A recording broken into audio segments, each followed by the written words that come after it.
Hello everyone, welcome to my channel, and today we are going to look into how to launch EC2 instance and RDS in AWS console. We are going to use AWS account for this. An entire session is going to be in AWS free tier, so you won't be charged anything for this.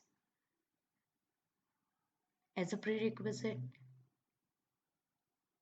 please create your account into AWS and log in to get started. I have already created my account, so let's get started.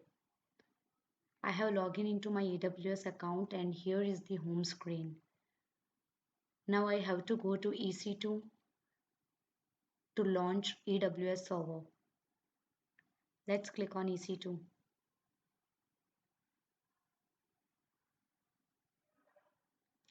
Here on the right side panel, there is an option for region.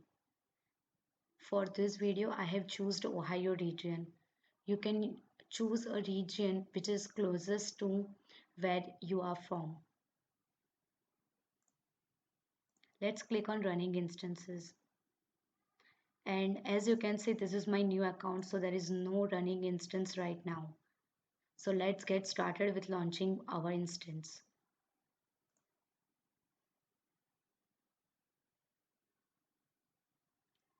Here, please select an AMI. For this video, I am going to go with Ubuntu Server 18.04 LTS. Please click on select. It is also free tier eligible, so you won't be charged for this. AWS for now provides T2.micro instances for free for 1 year. So we are going to go with T2.micro instance. Here we can see default VPC provided in Ohio region by AWS. You can create your custom VPC if you want to. I am going to launch one more video where you can create your own VPC and you can use that to launch your EC2 instances. As an availability zone, I am going to choose US East 2A for now. So what is availability zone? In AWS region that we have choose as the Ohio. In Ohio region, there are multiple data centers of AWS. So as you can see, 2A, 2C, and 2B, there are three regions in Ohio where AWS data centers are there. So whichever availability zone we choose, our instance will be located into that data center. Now, every other setting should be as it is, and you can proceed to add storage. Now here you can see general purpose SSD GP2. This is provided in free trial in AWS as well. So you need not to worry about this, and you can choose size as 8 GB. As this is demo instance, we will be covering everything into 8 GB. If you want, you can increase it. Now click on next, add tags. We can add one tag that is name, and I will be naming it as a demo instance. You can add another tag as per your requirements. Let's click next to configure security groups. You can create new security group here.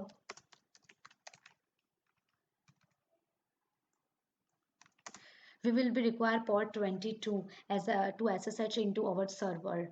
So you can either enter your static IP address here or you can open it for all. Remember, if you have static IP address and only you want to connect to this instance, then you can apply that IP address. Other than that, you should open it for all for now, but that is a security risk. But I don't have static IP address, so I would keep it open for all for now.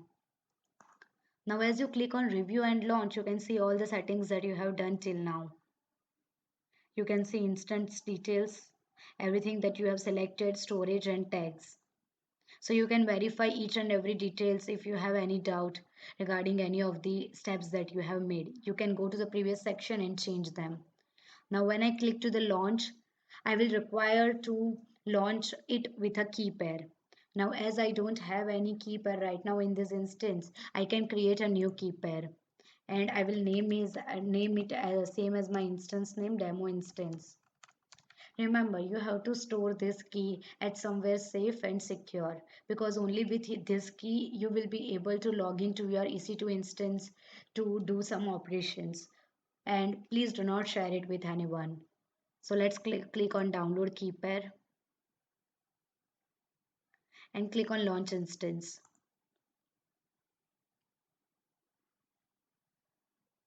You can click on view instances,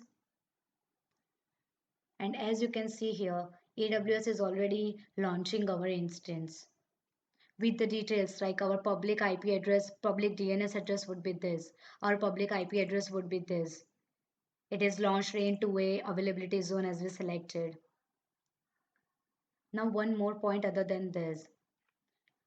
If you stop this instance and start this instance again, then this public DNS and public IP address would be changed. Now, if it is your static server and you want to use it for anything like launching your server, then you should attach one elastic IP address. Let's see how to do that. In the left section, under Network and Security tab, you can see elastic IPs. Please click on that. As you can see, we don't have any elastic IP address for now. So let's allocate one elastic IP address. We don't have any imported IP addresses, so we will be fetching it from Amazon's pool address. We can click on allocate. Now we have one IP address allocated to our account in Ohio region. So we can go ahead and associate this IP address to our instance. So click on associate elastic IP address.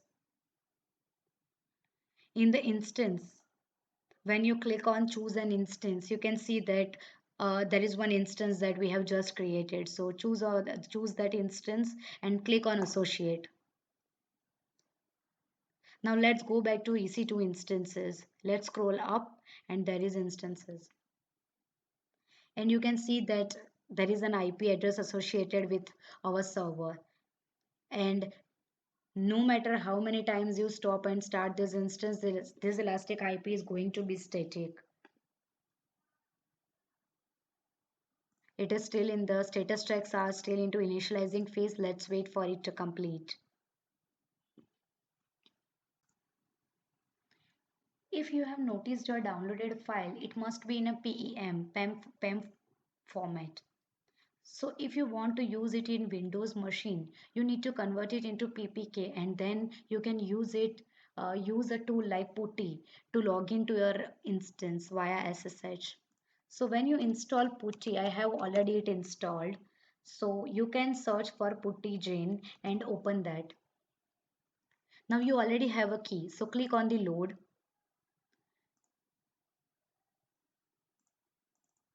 Go to the location where you have kept your PEM file. Click on that and open that file.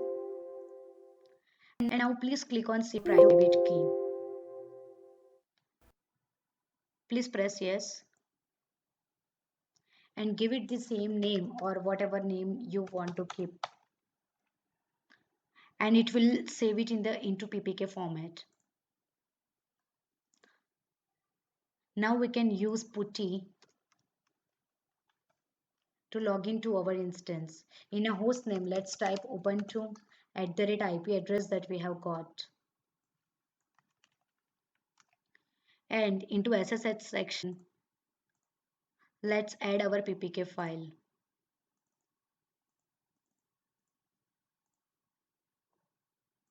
And click on open.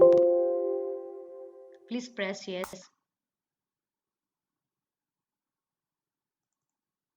As you can see, we have successfully SSH into our newly launched instance.